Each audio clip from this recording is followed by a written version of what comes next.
These five fingers they're all very important. You only realize when your thumb is not there that you can't open your common buttons. The purpose of us being here is not because I have any authority to make any of our future better than it can already be. It's because I might have a contribution that can be added to what you're already doing to give you the speed. Because that's one thing that I think we're lacking in Africa. You know, we have great mindsets, great people with great skills, with great ideas, but no speed. And what is driving the world today is technology. And technology is speed.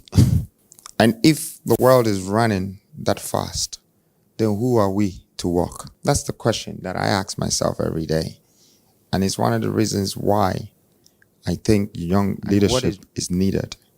Because the value that they have for time is completely different from people who have overused their time.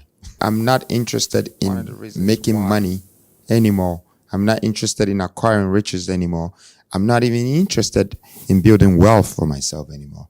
I'm interested in a legacy. Legacy is not the cars we drove, or the houses we built, or how handsome we look like, or the kind of hairstyle we had. Legacy is the investment we put in people. And so when we're not here, they remember us.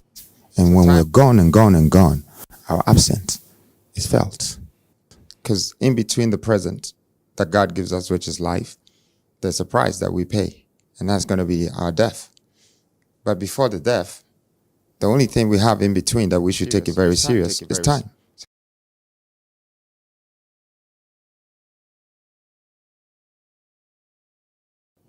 So time, of course, is our most essential tool.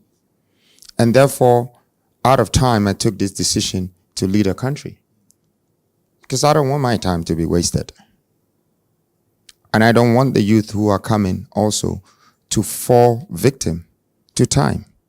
Because I can see some of our elders have become a victim to time. They are very angry for not doing what they were supposed to do. But by the time you realize that time has beaten you, that's when it's too late. There is nothing like going back to too late and telling too late, make it too fast. And it's the fact. And it's really hitting us as black people and as Africans. There are skills that people have acquired in this room, and their talent and knowledge that people have in this room, that surpasses what I have. So I'm also here to learn from you. We're going to have that open conversation to know how we can build our industry. But before we build the industry, what do? We have to build the people. I'm bringing mentality to be plugged into our personality. We have secured our personality. And when everybody was introducing themselves, it was personalized. Everybody introduced themselves based on their positions and their posts. The mentality now is where we have to go with that personality. If we don't have the two combined properly, we're not going to build the likes of the Hollywoods. We're not going to build the likes of the Facebooks. We're not going to build all of those things because they are not depending that infrastructure on personality. They've combined the two. The personality of the people are discovering their mentality on their platforms. And that's why they're connecting with them. And it's time that we think this way as black people. If we want to develop our country, our continent, and our race. These three things I stand for. I stand for the country, I stand for the continent, and I stand for the race. If Beyonce says that she's a singer, she is. Because she's been doing it since she was 8 years old. If Michael Jackson says, look, I am this of the world, take his words serious. He was born to do it. That's my situation here. I've been creating wealth. I've been managing money. I've been managing human beings since I was 8 years old. So people might say whatever they want to say. People don't know who you are until they wear your shoes. So sometimes there's no point answering to people. You're wasting your time, you know? And I also don't want to poke everybody on my way to where I'm going. I need to focus to get to my destination. It's my destiny. There's so many people who are going to distract me on the way. I see them as they only distracted me because they lost their way. There's so many people who are talking behind me. I never respond to them. You know why? The only reason why they talk behind me is because they're behind me. In fact, if they were bold enough to even be in front of me, I appreciate them more. Focus is a determination that needs total concentration. And total concentration can be the perfect method for whatever plan you have in this world. And since we started this conversation with time goes hand in hand with plan. If time is a husband, then his wife is plan. But industrialization is really what is coming. And that's what is needed. And that's what is going to help us and our children who are coming to industrialize their minds again. So by the fourth end of our Republican vision, by the time we're entering the fifth one, we're going to have skillful minded with skill set, with great mentality and great personality. We have 74.9% of this population, which is 0 to 45. That's the numbers of the youth. Everything should depend on this population. From anything from 45 going is 25%. It's a quarter of this country. If you're going to sell this water, the 75% will buy the most. Anything. If you're going to build this country, the 75% are the ones who are going to build it. If this country is going to multiply in numbers, the 75% are the ones who are going to multiply it. The 25% have almost outlived their future.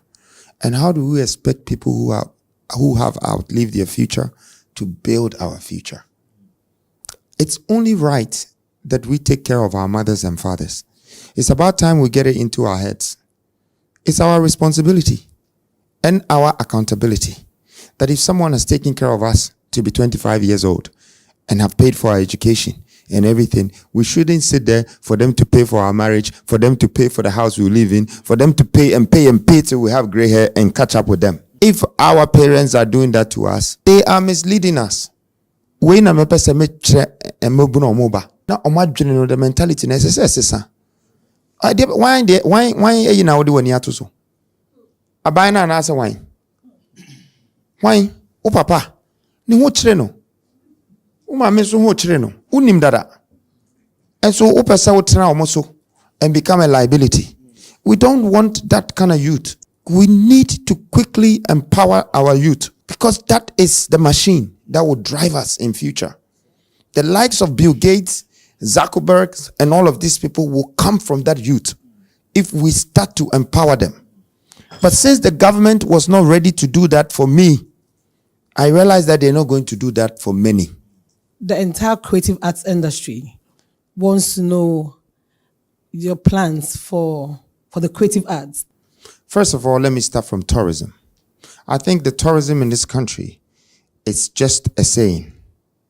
Because if I live in this country and one of our main tourist centers is a dungeon that we were buried, beaten, and extracted from this country in, and we've kept it for 10 decades to always lead people and say, come, this is where they caught us. This is where they were beating us. This is where they used to kill us. My friend, what are you doing? So first of all, that tourism itself, I think we need to shut it down small and think properly. The first thing I'm going to do is to look at national development that will attract the world. Most of you know that I own tigers. The 2 tigers I bought was to build my own zoo.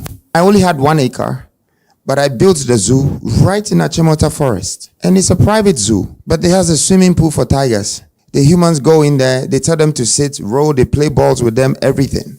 One is called Kunta, the other one is called Kinte. The story of these 2 animals is me telling the world that you took us as slave, Kunta Kinte, and took us to another world, we survived. Now I have come to take your tigers from Asia, from the jungle, and I've brought them home. And Kunta and Kinte is going to survive because the Asians said that they will never survive in East, West, and North Africa because of our climate control. So they only gave it to South Africans. You might think that I'm only interested in a zoo. No, I only put the zoo there because Africa's biggest park is that land that is lying there. This is tourism. How are you going to build a zoo, a water park, hotels, malls, all different things on 330 acre in the middle of the city of Accra, surrounded by Nigeria, Ivory Coast. This, do you know what it takes? You can put an airstrip. So by weekend, people are flying from Ivory Coast, from Liberia, from Nigeria, and they will come to this park. You make life better for people. Development makes life better for people. The only reason why people are going out to America and to Europe is because they have development. But I can mention 10 in my plan. We are taking the scraps of China to do our development, putting a local bond on a building that is supposed to be memorial. 9, 10 o'clock, this country is closed. Light in Ukraine. So, our development is the first issue that is stopping people from visiting our country. How easy are you making it for people to want to be here? Dubai is the corner of the world. They built some of the biggest airports, came with the biggest flight packages, and did water fountains, development, water sports, hotels, everything. Guess what they turned Dubai to? Center of the world. Everyone that buys a ticket that goes through Dubai, they can be going to America, London, or Dubai. You get charged for aviation tax of $100. It's automatic on the ticket. That's how they even do their visa transaction. So it's visa free, but you have to pay for that to guarantee the visa. So in a day, 1 million people are going through there. Times it by 100. This guy is making $100 million of a country that the population is only 4 million, but the apartments there is 22 million. Hey, that means one person owns 4 or 5 apartments. His strategy of tourism has brought enormous world attention and attraction to it. And what was it based on? Development. So that's tourism, first of all. If you chose me as a leader tomorrow, I will close a lot of your ministerial offices. We have to start it all over again. Now, let me talk about the creative industry. For instance, a musician can tour the whole country if every year they have 2 to 3 million people visiting in weeks. So the Americans, they don't even need England or Africa. So if you call them, you have to pay them times 10 before they come. Because they don't need you. When they start from Arizona, they can go all the way. California, near, Virginia, all the nears. They will go. And every one of them is paying them because they have that value for them. I'm not a politician. If I was, I'll be here promising you different things. I'll do this, I'll do this, I'll do this to make your head big and expect something that is never going to come. So I'm only going to share the truth with you because I'm a leader, I'm a visionary, and all my decisions, my plans, and my idea is purposeful. We all need to be a part of a purpose before it can happen. Not promise. Promise is just a program. And I'm telling you, even if you promise your wife, and she is the only one that I promised, I did not let her down. But if she had waited any longer than 2 months, I could have changed my mind. That is the truth about promising. People change their mind when they get there and they forget the promise. Maybe another person gets in the picture, then, forget the last time what we said and all of that. So I want to be discussing this and sharing my policies with you so you can see my purpose for this nation and for this country. So the creative industry, one, you're lacking inspiration and energy from the outputs of this country's development, global recognition, acknowledgement, all of that. First of all, that reduces your energy, the potentiality. The things that you need to say that what I'm doing is good. What I'm doing is powerful. It's going everywhere. Because if you compare Ghana to Nigeria, it's huge. But Nigeria has a great development. The only thing that we're not seeing is that they're 260 million. So if 1% of Nigerians are bad, it's 2.6 million. Okay? It's almost it's almost the whole Ghana being bad. But then they will look very bad. And if their development it's not fully done, you see it that way too. But they've gone very far when it comes to creative art. They are global. They have stuff in England, in American shops. They're selling stadiums outside Africa. It means that they have created something very powerful. And what did they use to create that? Their population, their development, and the returns of whoever that is entering their country and what they're doing from the outside. That's how they draw their inspiration. I think Ghana, we're very stiff right now, and it's because of the history of our governance. And I see that as some of the issues in our system. So if I am going to do anything to help the creative industry, I don't need to come with a promise again. I need to find your issues. I need to find what is wrong with your industry. And that's the one that I'm going to attack. I'm not going to attack any politician. I'm not going to attack the government. If he can do it, he would have done it. He just doesn't know. And because you are also sitting down waiting for him, I want to advise you that, please, you run out of time. We need to decide now. And so, creative art, I would like to build with Ghana's contribution, especially the creative industry and some sort of state funds, whether it's taxes or not. We need to create our first industrial studio. When I say studio, I'm talking the likes of Hollywood Studio. I'm talking the likes of Teleperry Studio. Okay? It costs you between $500 million to $700 million. But it will yield you $7 billion in 10 years. This is called feasibility in business. You do your feasibility, and then you do your investment. This investment and development is my best two qualities in the corporate world. I understand investment and I understand development. Question: does your government know this? No. Your president? No.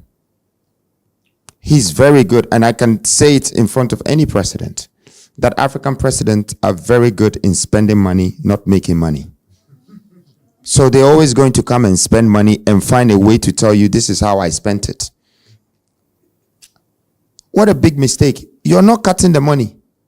If you're cutting the money and you're even spending it, you still have cost. But you're borrowing the money. Your CDs itself, you're buying it. They have to bring it from Switzerland before you get it. And you don't have any solution of what brings you returns.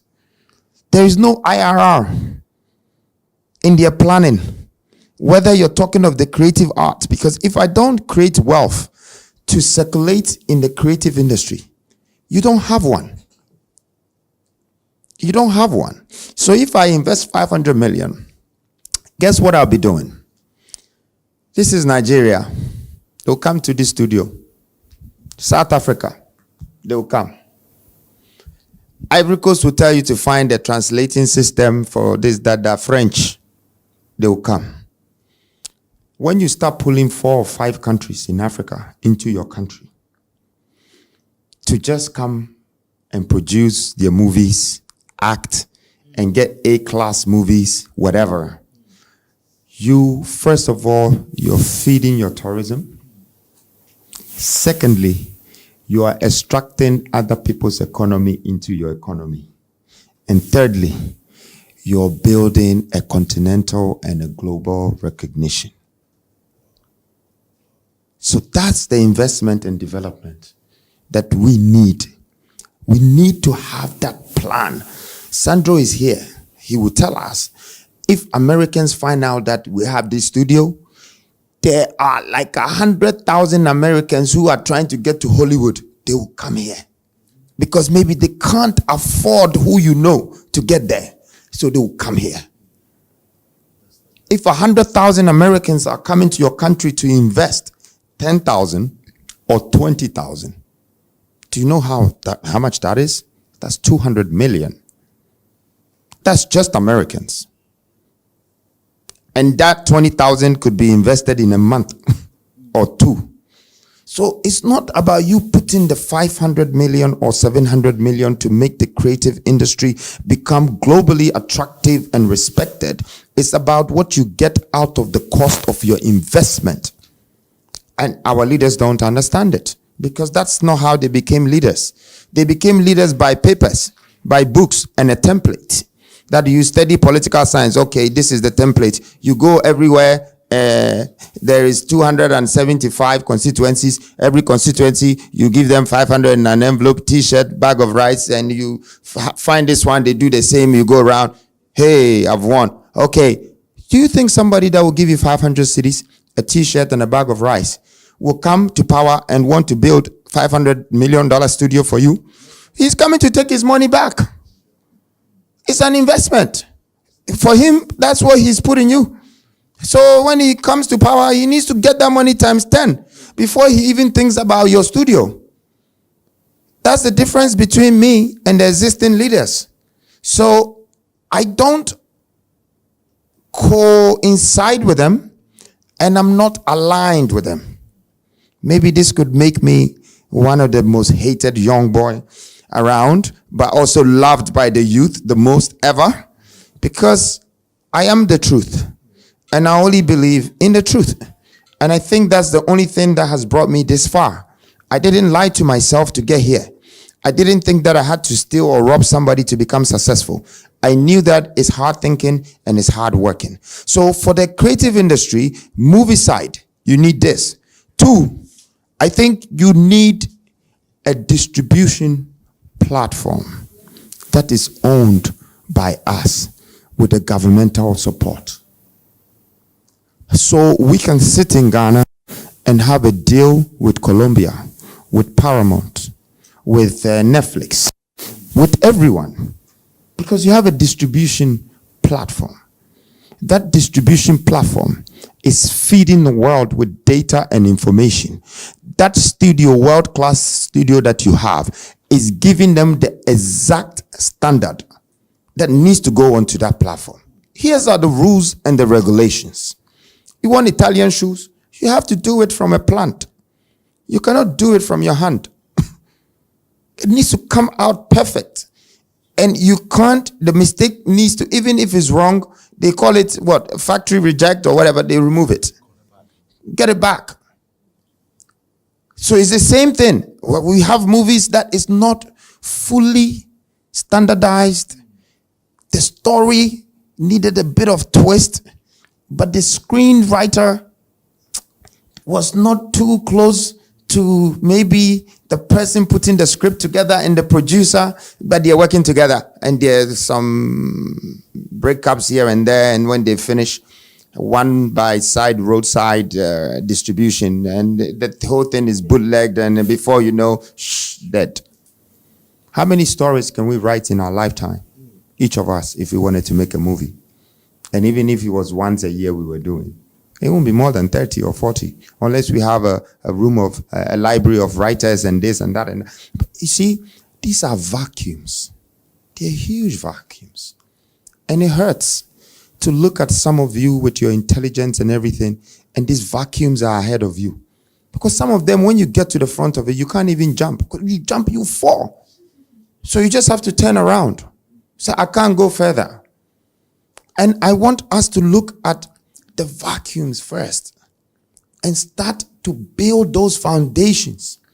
So when our ideas kick off, the youth that are coming will use technology and the modern Gen Z mindset to come and expand it. So you have a distribution platform. You thought it was making you 2 million or 3 million every month. Some young person that understands the internet left, right, center will come and turn it to 100 million a day. Dollars.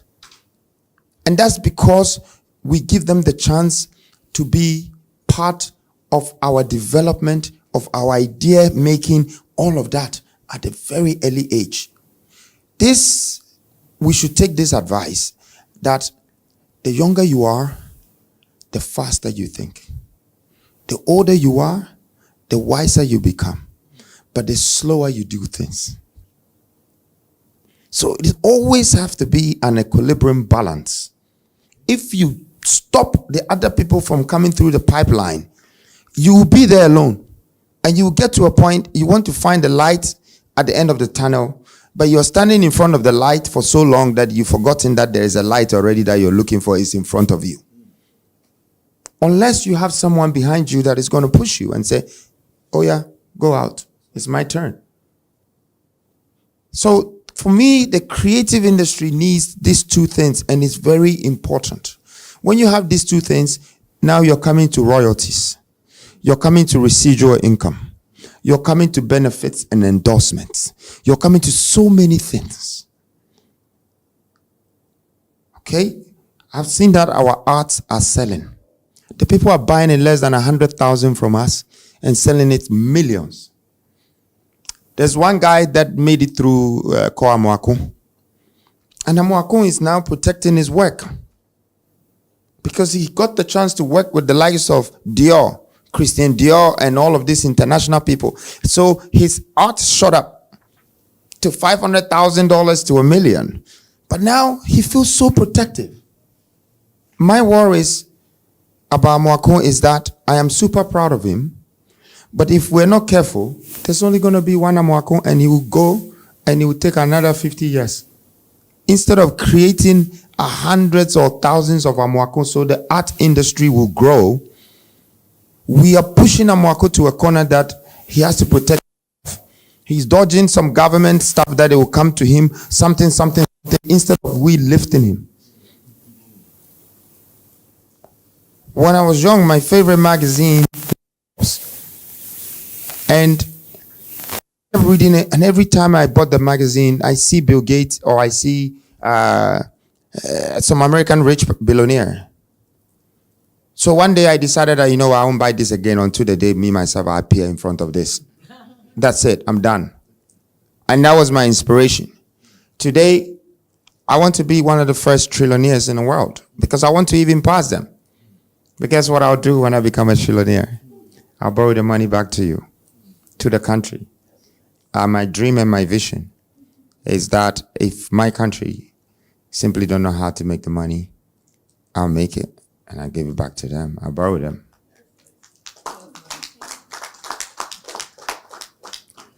And the good thing about it is that I also don't intend to take the money back. Unlike IMF, who is chasing us every day and pulling everything from us. Because I want to set a great example. The money is not the substance that will save us, but money is a necessity. You will leave it. Just like how you came without it, you will go without it. And anyone who is 75 and extremely successful and rich, every day wake up with one problem. They wake up with one problem. The problem is, who are we going to leave this money for? His son is sitting right next to him, but he knows he's not going to be able to do what he's doing. And for you to build billions, you will never give it to those who don't know how to manage and build billions. You would rather give it to charity. That is the mentality. It's a religion to become a billionaire.